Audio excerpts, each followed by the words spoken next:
Alright, so today I got this homelite E200 made in USA edger. I actually got this one for free, believe it or not, which is actually pretty crazy because this is probably an older one, probably worth a little bit of money, maybe. You can feel here it's got rock solid compression. So the motor seems tight. It's got good fuel lines on it, carburetor, everything's there. Primer bulb. The thing I'm kind of confused about this right here. I don't really know where this goes to, but it's the throttle. It doesn't really have a connection. That might have to be inspected. Probably goes up this tube, but there's a handle up here that kind of doesn't really do anything.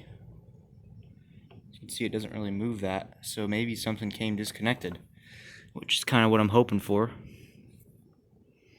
But we'll find out. And I also want to just mention I picked up this little Viper 90 here, E-ton, and this little Polaris Outlaw 50 for $300 for both of them. But they do need a lot of electrical work. I got that one running already, but it dies after like 10 seconds, and I've already messed with the carb and all the other stuff. It just got one wire dangling on it, but and this one sat in a lake for a couple years, so I got the motor free for the most part. Still waiting on a starter for it, but once I get the starter, it already has compression. I got a new spark plug for it. I got the carb clean. I got pretty much everything to the point where it just needs a starter and it will run. So let's dig into this thing. Imagine that this thing actually has a real air filter on it instead of just some, little square piece of freaking foam. This is actually a real air filter. Like, I mean, actually, probably a pretty good quality machine here. Alright, so I got the air filter plate off, and I got the carburetor off here. Just gotta disconnect these lines really quick. So, give me a second. Okay, so this one goes into this side of it, to the primer, and this. Okay, I can pretty much figure that out right there. Alright, so we got the carb off. You can tell gasket didn't come off too clean there. This one did. But it's alright. Somebody actually, believe it or not, put a new one on here. See? That's a new gasket, and left this old part on here, which is an most idiotic thing I've ever seen. But it's got a good primer bulb, good fuel lines. Believe it or not, this is the first two-stroke I've ever seen with a governor on it. Besides like generators, the newer ones out now, I think they're called like tailgaters, some crazy stuff like that. This actually has a governor on it, which is pretty cool. It's got a reed valve in it, but it does. Unfortunately, it feels kind of worn out. So sadly, even if I do get it to run, it probably isn't going to be the best. But like I said, it is governed, so it may, it might figure itself out to the point where it might be good. But for now, strip this thing down and see what's in. Alright, so I took the carb apart, and I just, like I was telling myself, I'm like, man, it's not really that dirty. Well, you can see that fuel right there. Yeah, it's got scum in it, believe it or not. And it smells absolutely horrible. And I tried blowing through with my mouth. There's nothing coming out of it. So, this thing definitely needs a good cleaning. I really didn't check for spark, and it does have a couple of electrical wires that are kind of rigged. But I think we're just going to try to clean the carb first, put some fresh fuel in it, see what happens. So, yeah, let me clean this right now. Alright, so I got my carburetor and components soaking. Let me just drop my phone in there real quick. But if you do enjoy this video, stay tuned with the channel, because I'm gonna have I'm probably not gonna do any videos on these four-wheelers, but I might do it with that scooter. That thing currently has no spark. I've already put a new carb and a new coil on it, so it's probably just the CDI or the stator.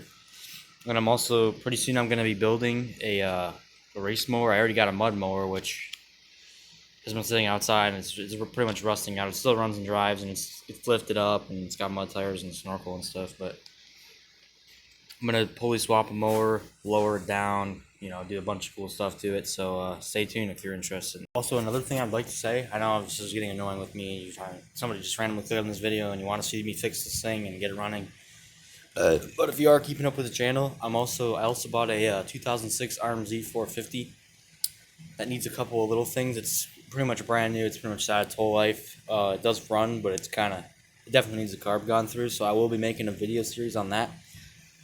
I bought it for my dad, and it's almost Christmas, so I gotta get it ready for him. I'll be fixing that bike on Monday, and today's currently Saturday, the 14th, and that'll be the 16th. So almost got this car back together. So next clip will be essentially it running. All right, she's all back in one piece. Time for her first startup. Well, hopefully, you could say that. All right, got some fresh gas and oil in it. Got it all primed up. See what it does.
Alright, I'm gonna go over it again and see what happens.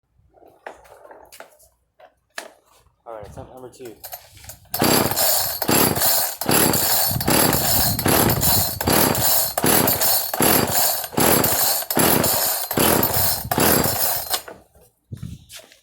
Alright, something's clearly wrong with it here. Something ain't right here. So it should have started by now.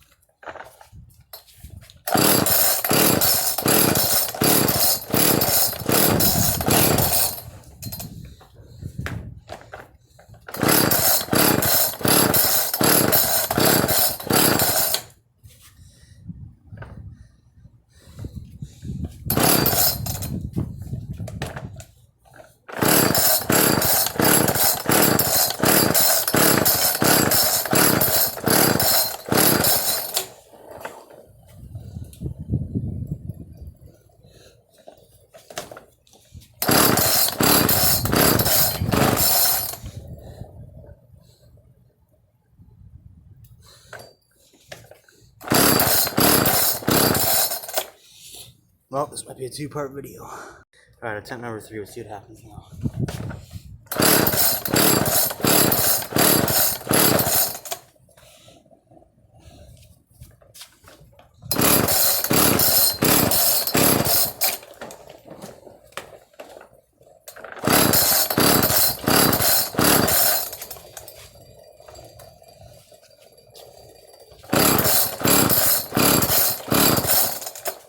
Part 2 comes soon.